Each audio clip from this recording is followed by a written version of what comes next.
I feel like I'm tricking myself. I know there's a deep part of me that I don't want to see. I think there's always been a little bit of a lack of trust. And I imagine that that was driven by some fear of being out of control, possibly in childhood. I've really learned to rely on myself really early on, and that I felt like I couldn't trust people around me. I feel like I don't see my own blind spots. Yeah, having a really hard time just for myself, being vulnerable. Because it's vulnerable to let someone find you. We're not afraid of going into the fear with you here, but we got to go in a little bit. Hi, I'm Dr. Scott Lyons. And I'm Alyssa Nobriga. And welcome to the Hot Seat. Today, you're going to see us work with a woman named Katja. There's this pattern of overdoing hypervigilance, and we work with her to really unravel that so that she can find safety beyond that pattern. It's a really powerful session, and as you're watching, see if you can apply any of the insight into your life as well. Hi, my name is Katja, and I used to love chasing goals. I used to love being successful and reaching all the dreams on the outside until I realized, really with the birth of my son, that I was so busy chasing that I was not really living my life. And so with the birth of my son, I really started to slow down and turn inward and start building and living a life from the inside out. And that's also exactly what led me to come here to get some therapy. I believe that the reason for why I was chasing success, and when I say success, that includes little things, even just personal athletic achievements or being really good at a hobby. Reaching goals felt really good in the short term. And then I would just set next goals and keep going and live a very busy schedule. And it was a lot of fun for quite some time. And again, it was really only when I had my son, when I realized that my life had turned into a schedule that was set out to achieve. And so I came to the session really wanting to be seen, really wanting to be vulnerable, and really wanting to see myself. I'm so happy that you're here. Tell us a little bit about your intention, how we can best support you. I feel like I've done a lot of work on myself for a very long time, for over 20 years, to be honest. I'm a pretty driven person. I can achieve a lot of goals, and I have. I feel like I'm tricking myself. I know there's a deep part of me that I don't want to see. I think it's related to vulnerability and being openly vulnerable. So this feels very fitting in some ways that I'm exposing myself. And it was a really great opportunity for me to come here because I also just really trust you. So there's, in some ways, what I'm hearing is there's a big achievement that you've really checked things off in your life, goals internally, externally. And I imagine that that was driven by some fear of being out of control, possibly in childhood. So there's like, if there's an avoidance strategy, there's an avoidance towards feeling vulnerable. And yet what I'm hearing is that there's a trust here. And so you took the opportunity to see what was on the other side by leaning into it. Tell me a little bit about your childhood, just to understand why, what you, your safety strategy, what you created to feel like you were in control, maybe be more self-reliant so that nobody could hurt you, which was brilliant at the time. Yeah, I was really worried you would ask me that question. Everyone's most feared question is, what was your childhood like? I think self-reliance is a big topic. That I've really learned to rely on myself really early on. And that I felt like I couldn't trust people around me. And maybe you couldn't. And maybe that was a really smart strategy. But how did it show up in childhood? Caregivers. My caregivers not being, for one, supportive, but also highly critical. And at times treating me in very disrespectful ways. And of course, now looking back, I can bring a lot of understanding to it. And I can also see why I adapted that self-reliance. And I do believe it was very helpful because I maintained a sense for self. I knew even as a child that the way I was treated was not fair. I didn't believe that I deserved that or that was the right way. I actually developed almost a stronger sense of self, and I can do things and I'm better. It's probably what I would have said as a child. I'm better than this. Where did you grow up? I grew up in East Germany. So it's around the globe, Yeah. Your parents also from East Germany? Okay. And how would you describe the environment The environment of your family system, but also the environment of East Germany when you were growing up? I don't know much you know about the history of East Germany, actually. There was the Second World War, and then Germany was split into two countries. Yeah. One was more under the communist influence, which is the part that I was born in, and my whole family grew up in. So there's a lot of control by the government, but there's a lot of safety with that, actually. They came for a lot of people, including my family. Both of my parents lost their jobs. They lost a lot of security. They didn't know how to provide for themselves in the world without the government giving them an apartment. I mean, all these things I understand now. Looking back, I didn't understand at the time. And with that came a lot of unhappiness, stress in my family. A lot of people losing jobs and just being very unhappy and also not wanting that change. Yeah. People were already struggling just even knowing this is going to happen, even though they didn't make that decision. It's almost like you were torn from what was familiar, even if the familiar had a fair amount of control to it. Yes, at the time I didn't know that. Just looking back now, I think if I'm honest with myself, I don't know how happy I would have been if Germany hadn't changed. Yeah. But at the time we didn't have much in terms of money or even access to a variety of different foods. Everything was very simple, but simple is all we need. I'm going to pause you right there. Yeah. Go back for a moment. If we rewind a little bit in time to right before it was simple, you were saying we didn't have much. Yeah. And then came the line of it was simple and a smile. Yeah. And it went almost up into your head. Yeah. Can you tell me about that moment? Is that familiar to go, I'm in something, a smile comes on, I come out of it. Is it okay that I'm reflecting that back? Absolutely. No, okay. I love it. Yeah. Please do. Yeah. Also feel free to challenge me. Do you like to be challenged? I do. Okay. Good to know. In what way do you like to be challenged? I mean, in general, I like challenges. I think that's how I like to grow, is by having challenges. But I think in this particular work too, as I mentioned, I feel like I don't see my own blind spots. And I've even told therapists before to challenge me and to be so soft and gentle. Yeah. I'm going to take a leap here. Yes. So if I'm really kind of a little more assertive with you, how does that feel? Great. And if I back away and I give you some space with Alyssa, I don't know, we might call it freedom. Yeah. How does that feel? That feels good too. Yeah. So where doesn't it feel good? If you were now ignoring me. Or talking to Alyssa. Yeah. So without telling me. Yeah. If there's some sign of disrespect or like you don't care. Yeah.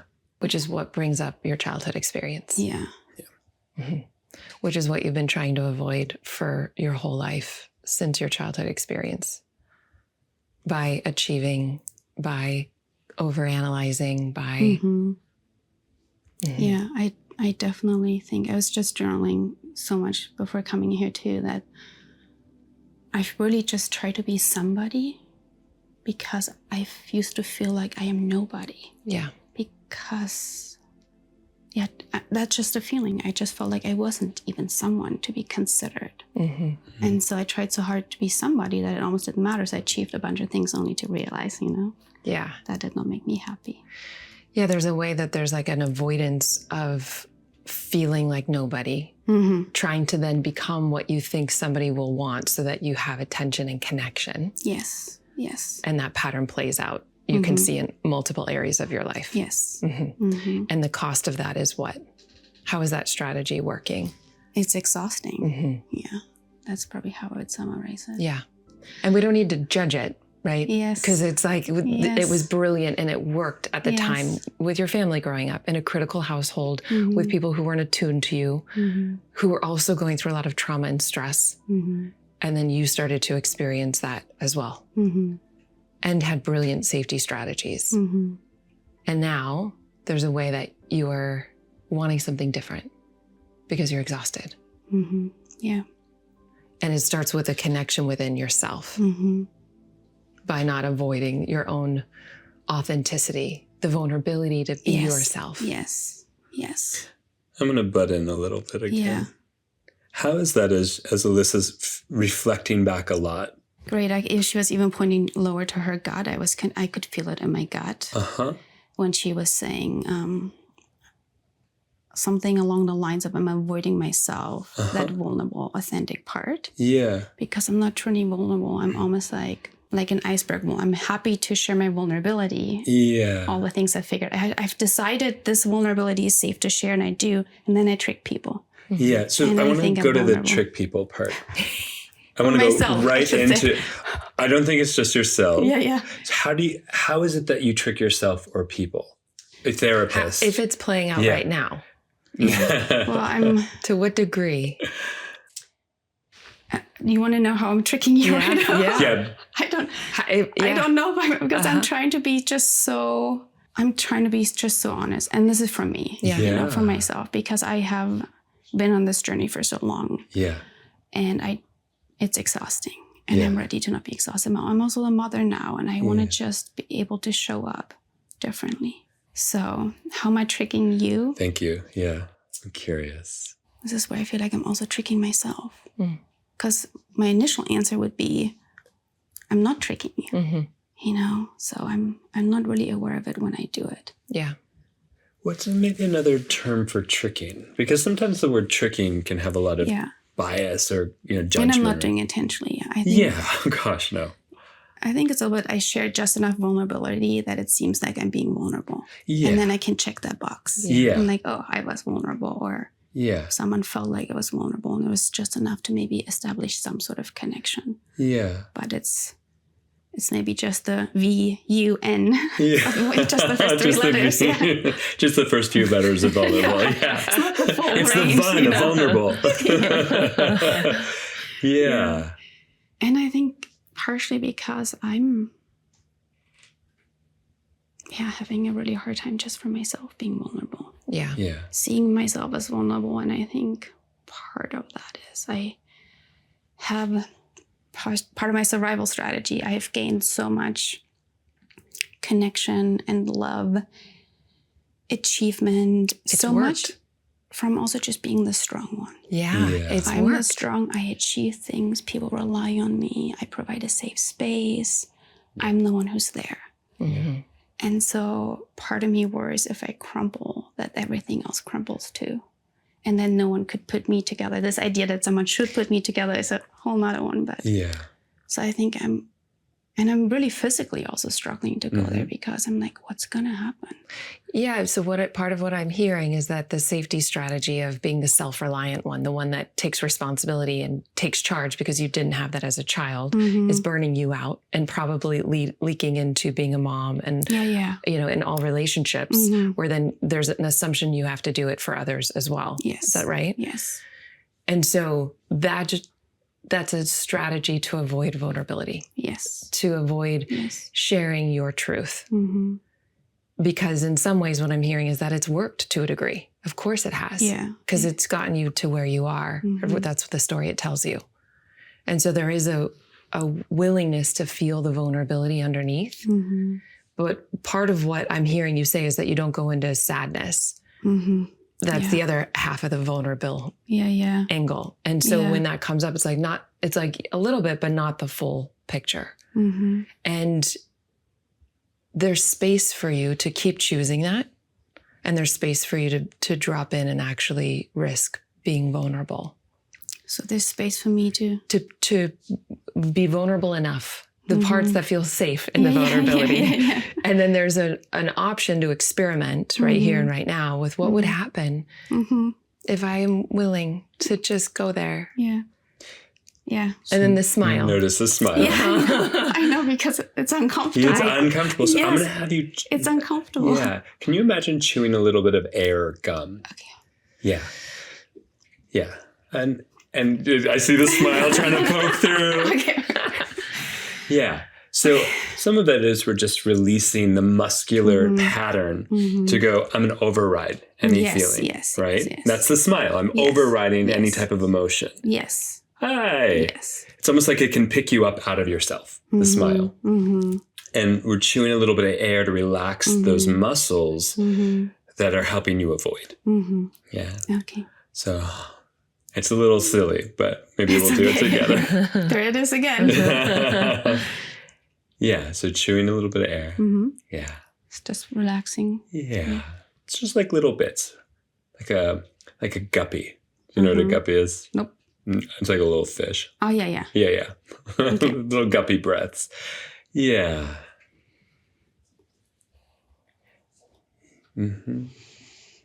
Yeah. And you notice how some of that tendency, the readiness to override actually settles a bit down. You relax a bit more into yourself. Yeah, I can also feel tension in my body. Great. I want you to be able to feel tension. I'd rather you feel tension than nothing at all. Yeah. Yeah. I can definitely feel Because it. tension is just a signal that there's more here to be attended to. Yeah. Cool. How are we doing right now? It's getting a little dizzy in the room. Good. Yeah. It feels a little spacey. Do you feel a little spacey?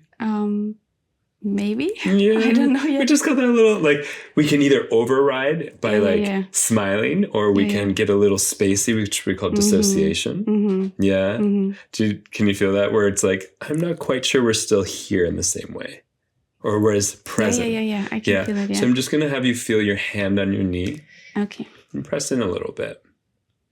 And then press back into the pillow. And these are just techniques to help you feel your body a little bit more. There you go. And now you're back in the room. Can you feel the difference? Yeah. And then just let your eyes find a color or a person who you like, who's a safe space. Yeah. And then let your eyes receive them as opposed to have to find them. There you go. Let Alyssa find you too. Yeah, and then the guppy breath. So there's a little bit of that overriding because it's vulnerable to let someone find you, right? And she's so good at finding people. There you go. And that's the kind of a middle ground. That's adding a few more letters to the word vulnerable. Is seeing not having to go find someone and and also letting them find you a little bit. So I'm going to invite Alyssa to reflect back some of your childhood again. And I'd like you to keep trying this with her. Okay. Because what was happening before is you'd stop breathing. And it was like a wall came up, right? It was like you were almost hiding yourself. Yeah. Right? Okay, yeah. And you can at any moment just lift your hand up and ask her to pause. Okay. If it's too much. Okay. Right? So I'm gonna give you back some of this control in a different way, relationally. Yeah.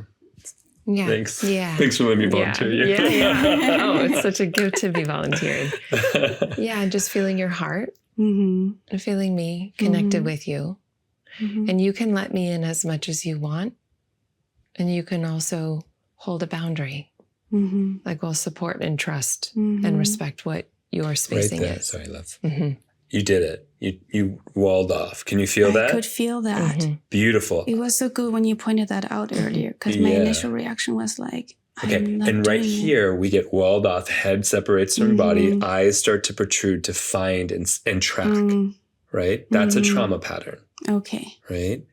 So the first things we're going to do is, thanks for letting me interrupt. Yeah. No, this is great. Is find your back against the pillow. We want to reintroduce your body to your sense of that you have a living body, right? As opposed to something frozen.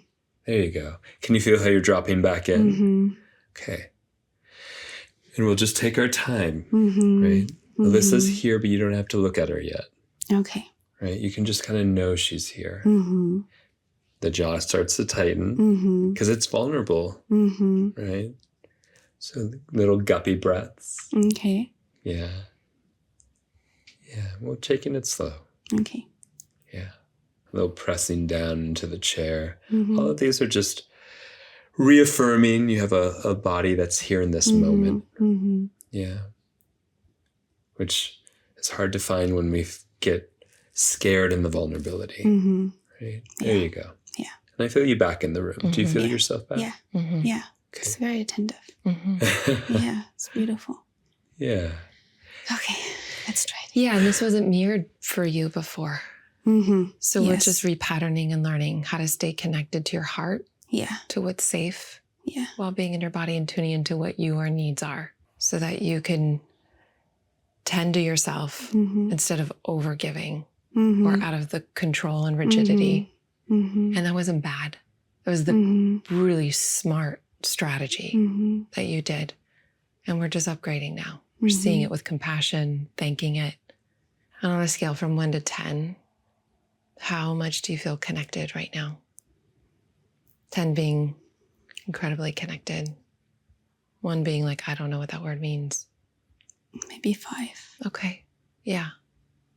And the 5 is welcome. And I have all the space and time in the world. I don't want to get rid of the one that protects you, that armors. It's played such an important part in your life. And I'm not trying to get rid of it. There's nothing wrong with it. It gets to be welcomed here. So right there, we passed a moment you wanted to crumble. Did you feel that? And then you literally lifted up in your body and separated from your emotions. Yeah, I could feel that. I want to cry when I hear Alyssa talk. No, that's exactly what I was feeling. Yeah, and there's like, a part of you that wants to cry too. Exactly.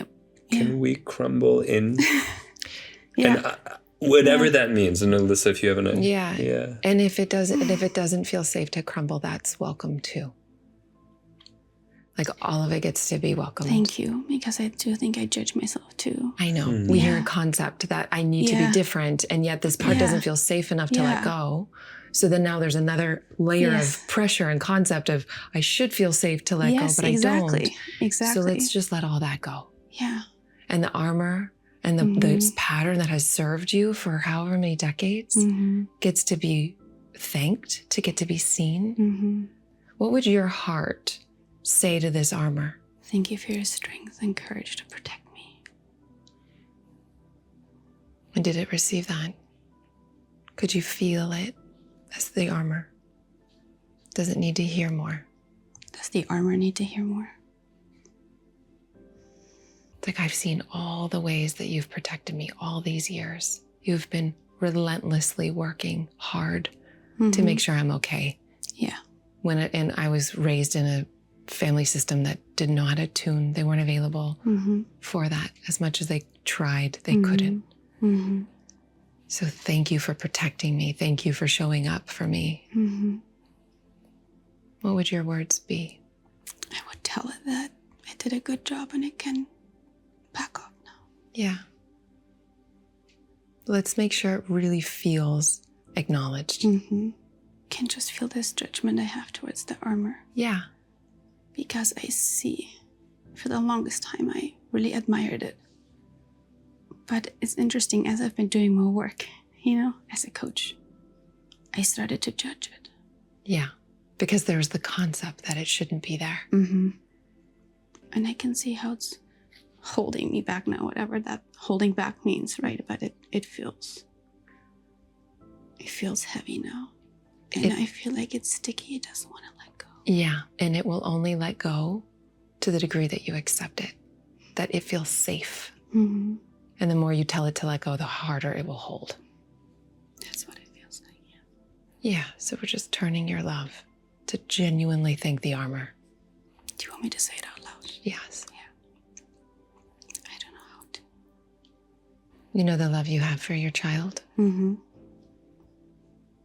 That's the same love that this armor is looking for. So if this armor were your child, just trying to protect you, working really hard, how would you meet it? Thank you for trying to protect me. You've done such a good job. Thank you. Yeah. You don't need to be any different than the way you are. I've got you. I know you were scared. You can be here as long as you want.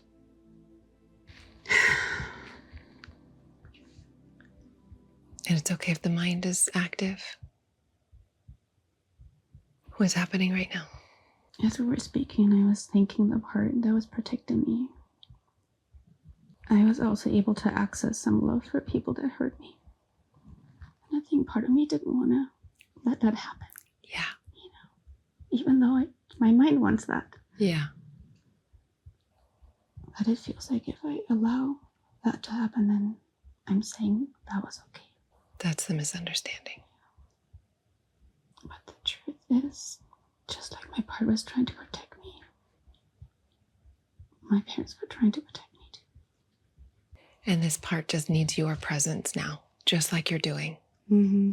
And this challenge that you want, you are going there right now. Mm-hmm. You're having the courage to open your heart. Mm-hmm.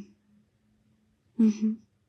I'm really hearing, and you're starting to open your heart. Mm-hmm. And realizing that by opening your heart, you're just letting go of any of the judgment you held, because there was a misunderstanding that if you didn't forgive and didn't judge them, then that you would be hurt again. Is that what you're saying? Or that I would be allowing it. Yeah. Or saying that it was okay. Saying that it was okay. My mind knows that is not true, but yeah. But we're asking the deeper parts of you, and we're getting them to catch up. So connected to your body, can you state what's actually true from this place so that you can connect heart to mind? I'm having a hard time. Yeah, will you speak it out loud, because I want to track. What is it that it feels most important to you right now? I want to know what's keeping me stuck in that place. What is the place that is stuck? I don't know. Yes, you do. You just told me. You know. Two parts of you, what I'm hearing, and correct me if I'm wrong. There's the logical part that's like, oh, I'm learning self-awareness and growth, and I know I should forgive and move on, because if I really come to terms with what happened, I know I can heal and move forward. And this other part, this younger protective part, is like, if I really accept it, then I'm going to say it was okay that it happened. And these two parts are at war, head and heart. And so what's the opportunity? What are your choices? To accept what happened. Have you ever made a boo-boo, had a rupture, kind of fucked up a little bit as a parent? And what's happening right now as I say that? I'm sorry, I went directly to my partner, because I think that's part of the sticky point, is that it's one thing to forgive my caregivers, but the part of me thinks that if I don't hold on, it will happen again. Yeah. That's the in the present. Say that again. That if I don't stay stuck in this pattern, I will be a victim again. A victim again. I will be hurt. I'll be destroyed. And then what? And then I'm going to blame myself. What's worse than that? Because blaming ourselves is often the thing that protects us from the thing that hurts even more. If I blame myself, I judge myself. I'll give you a little hint. Can you feel your body right now? Very tense. Very tense. And it's getting a little spacey again. Oftentimes, when we're getting spacey, when we're getting really tense, because we're moving close to something that is really fearful. And I'm poking towards the fearfulness. Yeah. I'm tracking you. I'm not going to let you disappear. Yeah, I promise. No. Yeah, I trust you. But I'm also going to move you a little bit closer, because part of it is no one has dared to get as close with you to that. Yeah. Yeah. Because maybe you get smart about it, it gets a little tricky, you dissociate a little bit, and get a little fearful. We're not afraid of going into the fear with you here, but we got to go in a little bit. Yeah. And that's the thing that we are avoiding most. We're not going to swim in it. We just got to go, oh shit. Yeah. Because I imagine, let me know how this sounds. If you're a victim again, I'm curious, who would help pick up the pieces if you can't? No one would pick up my pieces. And if you can't do it and no one can, then what happens to you? I'll be in pieces. Yeah. For how long? Until I can pick myself up again. Yeah, or not. This is the trickiest challenge that we have, is how do we protect ourselves from being hurt, but also let in the people who might be able to help put us back together. Right. And that's the biggest bind. Right. Right? And I can feel even that struggle. Like I want to let you in. Yeah. And it's almost like, it feels like I don't know where that door is. You know, it's so dark. Yeah. And my invitation to crumble before, it's still available, but I want you to know that even if you crumble, we're not going to let you fall into pieces. Or we'll help you hang out with the pieces. Yeah. But I'm saying that to the intellectual smart person in the room. Right. Yeah. That doesn't mean you know that. So we're going to do a little experiment. Okay, great. In the meantime, I'm going to have you actually find a little crumbling in your body right now. We're going to do it with kind of the shape of your body. Yeah. Is that the best crumble you got? Let me see. Not yet. What would it be to kind of let yourself fall out of posture? Out of posture? Yeah. Oh, my goodness. That was a great little crumble. Yeah. What about a little bit more? And even just a little bit more. Just physically? Yeah, just physically. Like this? Yeah. And then we'll add in a little bit of emotional piece to it. What if you were to let yourself just have just the same amount of a little bit of emotional collapse? That's interesting, because I feel like there's almost some judgment I have towards the weaker part of me. Oh, yeah. Like I actually just threw my back out 2 days ago. Yeah. And I was just in a lot of pain, but I was more upset about it. Yeah. So here's the thing. I don't care about your judgment. I care about you. And if I followed your judgment like you are right now, it takes us out of the experience. It's the avoidance. It's a smart pattern. And I'm not going to fall for it. Okay. Because I'm going to fall with you. Okay. Is that okay? We can chase and chase and chase our thought patterns and our judgments about ourselves. And that itself is a beautiful way to avoid collapse. I noticed you picked yourself back up. I did. I was too uncomfortable. Would it be okay to collapse with us a little bit more? Okay. Yeah. Yeah. Yeah. And if you want to grab a pillow or a person to just support you in the collapse, we can. Do you want me to grab a pillow here? I'm asking what you would like.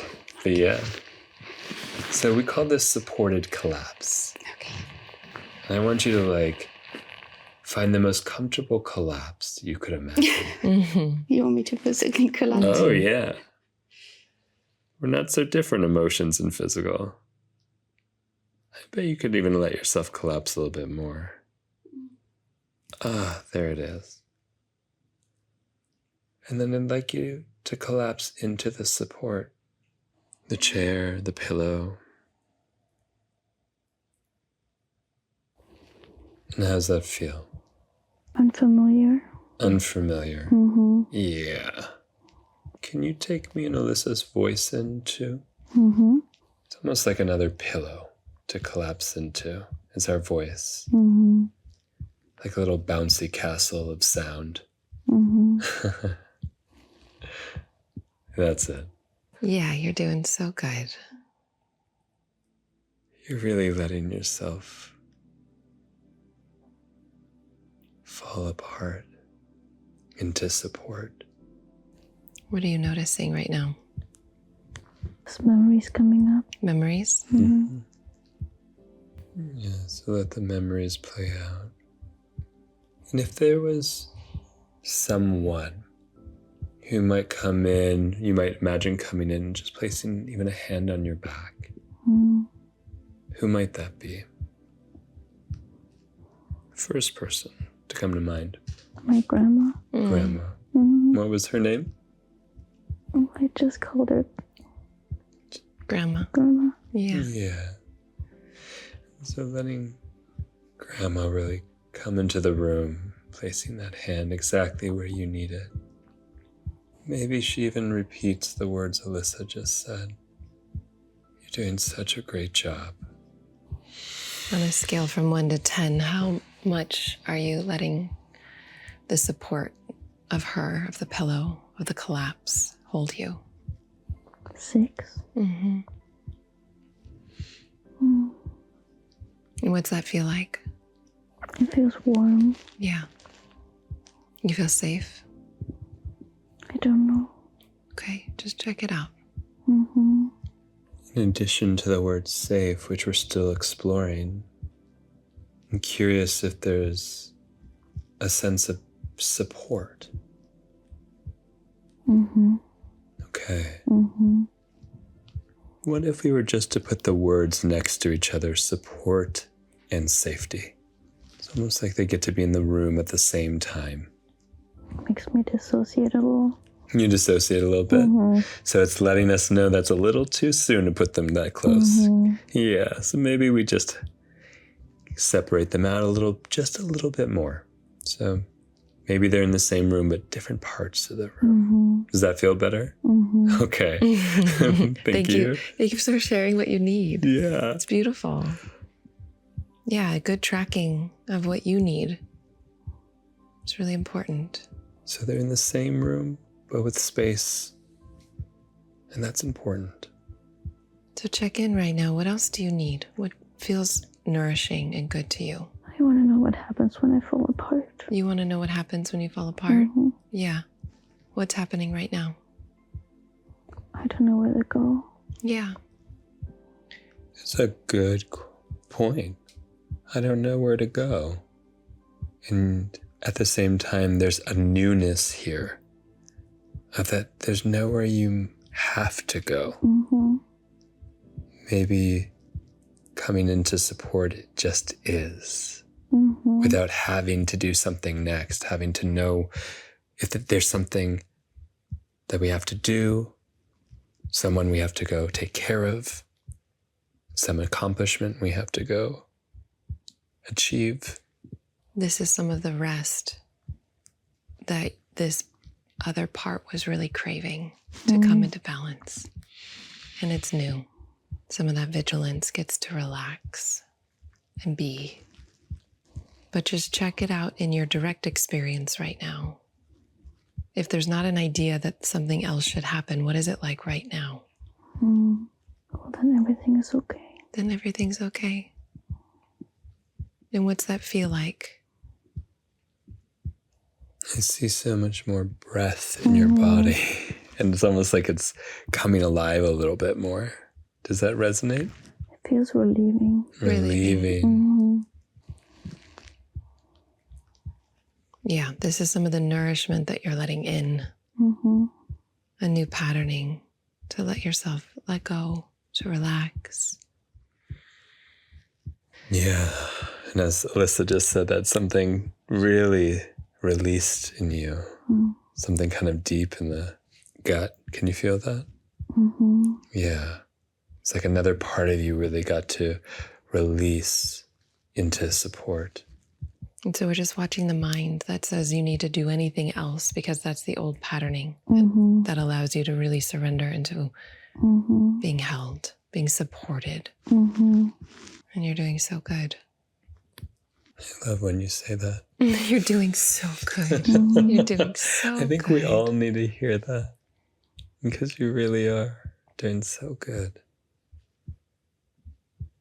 And just check in with your direct experience right now. If you want to continue in this rested space, if you want to, whatever your body wants, let's just pay attention to that. I love this for you. Mm-hmm. You do not have to get up. Let yourself be here if you want to be here. I can see this dance inside. Mm-hmm. Yeah, but you've really surrendered. You've really let go into support. And there's something that's really appreciating the nourishment. Is that accurate? Mm-hmm. Yeah.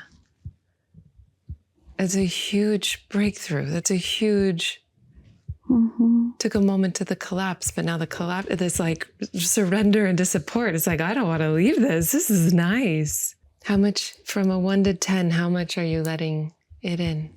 Oh, probably a 9. A 9. 9. Oh, how delicious. And you gave that to yourself.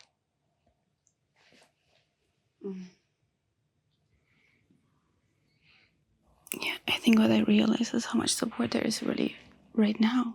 That's right. In the present moment. That's right. Your eyes look so different. Oh, wow. And so what I witnessed was also outside of this doing, achieving strategy, safety strategy, really innocent, starting to wake up to the present moment, the support that's here. And really from 9 out of 10, letting yourself receive that, starting from a 5. What are some of the realizations so we can ground it for you from a lived experience back up into the conscious mind? What are some of what you've realized from this? By softening, letting myself soften and support, that I'm less likely going to break. It's almost like the elasticity of my self is changing. And yeah, I think it's a rigidity. Yes. That makes me more likely to break too. Wow. And in some ways that's more powerful and more, I don't want to use the word protective, but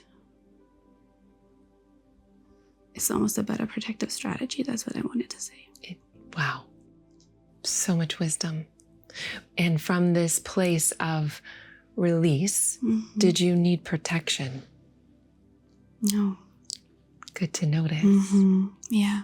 What I watched is that you got nourished. You feel stronger, ironically, more supported, because that rigidity is fragile in a way that it could just crack. But it also has you on overdrive, that hypervigilance, that self-reliance. Yes. Yeah. And in the letting yourself let go, no need to protect. Because actually what you were doing before was trying to avoid. You were creating the thing you were trying to avoid, which is more fear. By holding on. I can't accept what happened in the past because then it'll happen again. And the body was holding that structure. But in the willingness to repattern and experiment in that surrender, 9 out of 10 protection. And what I'm hearing you say is that you realize you're actually more supported and less fragile and less exposed to be hurt. Yes. That's a beautiful awareness. Yeah, what helped me so much is when you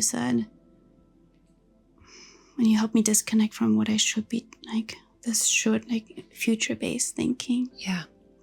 That's the old patterning that says, okay, then what? That's the hypervigilance. Yeah, exactly. Which is part of the old pattern. Yes. And it's beautiful. Yes. And that's the part that's scared. Yes. That's the part that gets supported so that this resting can happen, this nourishment can happen. So when that comes up in the future, just see that it's just scared. And like Scott was pointing out, when the judgment comes up, what am I going to do in the future?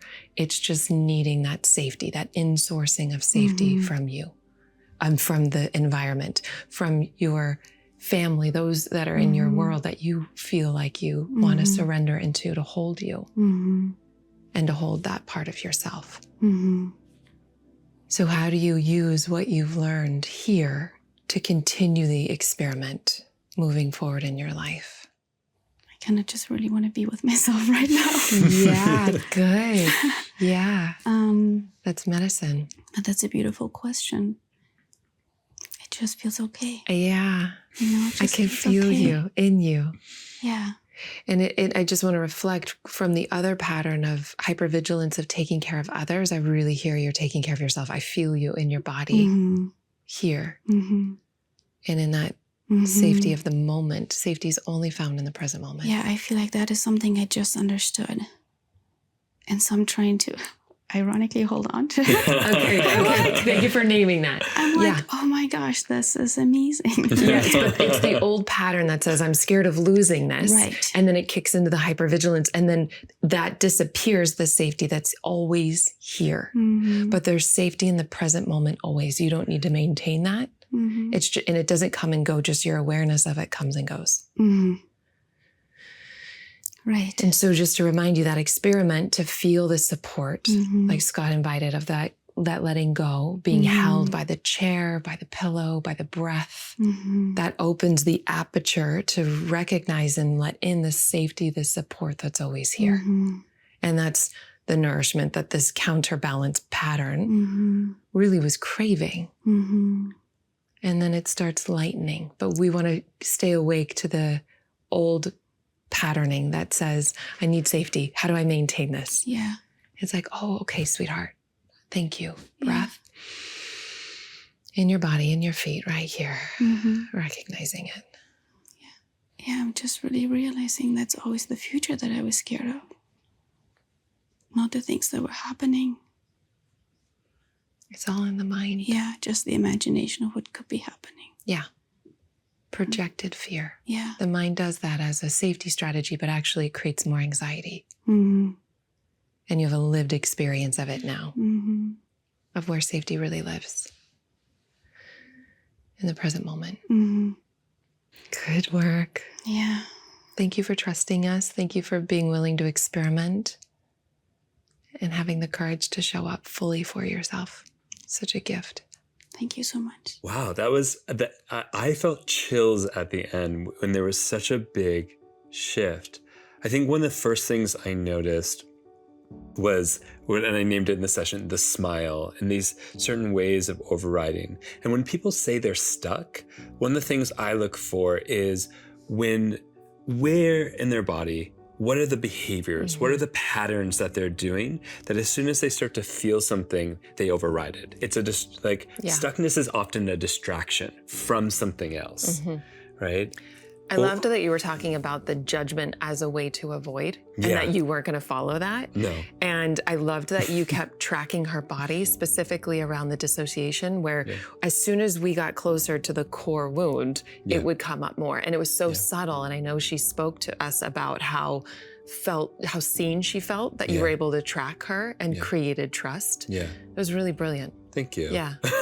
Yeah, it was. I mean, and for people who are watching, dissociation, we can think about it as like a vacation from your body. It's a biological mechanism. We all have it. We're driving in our car and all of a sudden we miss our exit. We dissociated. We disconnected from the present moment and the experience within our body.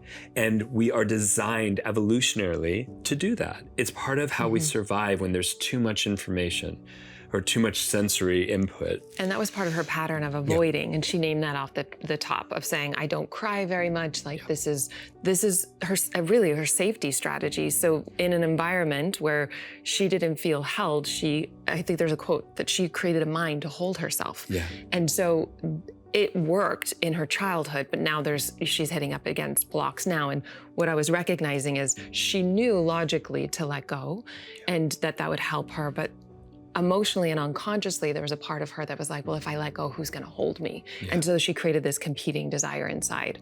And it makes sense, and we all have this. So as you're watching this, I want you to be thinking about, where do I say I want something and I'm not able to move forward? Because oftentimes that's where we create a competing desire within us. So one question you can ask yourself is, what do I fear would happen if I had what I wanted? What do I fear would happen if I let go? Well, then no one's going to hold me. It'll highlight your own wisdom. So then you can start questioning it in presence, because it can't come from the logical mind. The logical mind is only responsible for 5% of behavior change. 95 is the subconscious. The body is the unconscious subconscious. And so, Scott, you did a great job of tracking the body. I was also tracking her with her eyes. When her eyes were closed, anytime your eyelids are moving, that just means your mind is active. And a lot of the work that I was doing with her is not to judge these parts of ourselves. Because if we tell ourselves to let go, quote unquote, that's going to be another judgment to say I should be different, and it's going to hold on more because it already doesn't feel safe. So telling ourselves to let go doesn't actually work. Creating safety for the part that's holding that doesn't feel safe is part of the medicine.